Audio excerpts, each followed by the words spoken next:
What a game, what a series, especially if you love LeBron. Our Tom Haberstroh has a better grasp on the numbers behind the NBA than anyone. He even got a little dap from David Blatt last night in the post-game press conference. First things first, Tom, the one big number from last night we need to know about this series is what?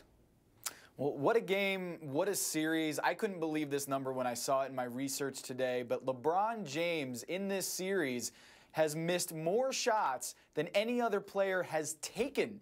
So he's missed 64 shots in this series, and Steph Curry is the second highest in field goal attempts in this series, and he's just taken 63. So LeBron has missed more than anyone else has taken. It just goes to show they are winning this series 2-1 with LeBron not finding his shot, but he's so good in other areas that it has not mattered. He has just been masterful in just about every other facet of the game, but still, 64 missed shots, more than any other player has taken. That is incredible. Other areas, by the way, means everything for LeBron. He is incredible at everything. The conventional thinking is that the Warriors are struggling because the Cavs, Tom, are playing this suffocating defense on them all night long, but you went inside the numbers and you say it's not really as simple as that at all.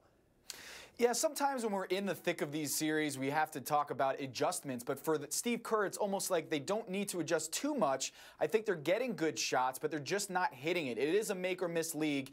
And so far in this series, they're shooting just 25% on three-pointers, on wide-open three-pointers. So these wide-open three-pointers, they're not hitting them. During the regular season, that was at 42%.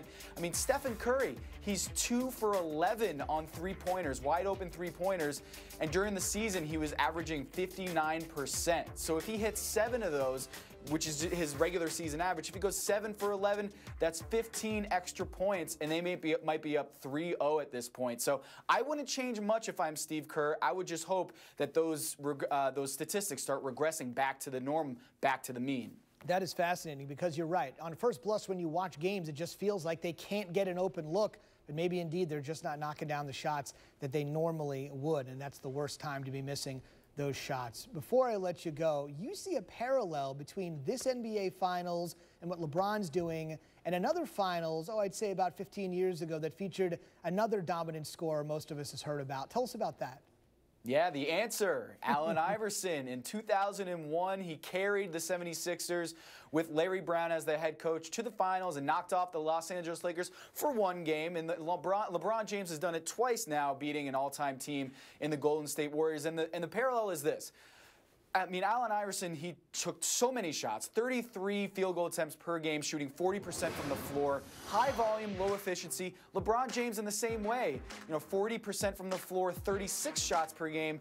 But I talked to Larry Brown recently, and he was okay with Allen Iverson shooting that many shots because of the way they played basketball. In the same way that the Cavs do, they crashed the offensive boards and they played suffocating defense. So LeBron James is getting away with that inefficiency because of Timothy Mozgov and Tristan Thompson crashing the offensive boards and getting those second chance opportunities. So it's not just LeBron James is playing, inefficient. It's actually been okay for the offense, and he's playing that ISO basketball, just milking the clock and slowing down the game, and it's actually been a winning formula for them.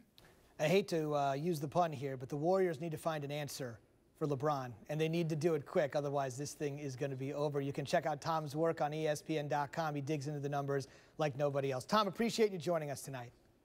Thanks, Zubin.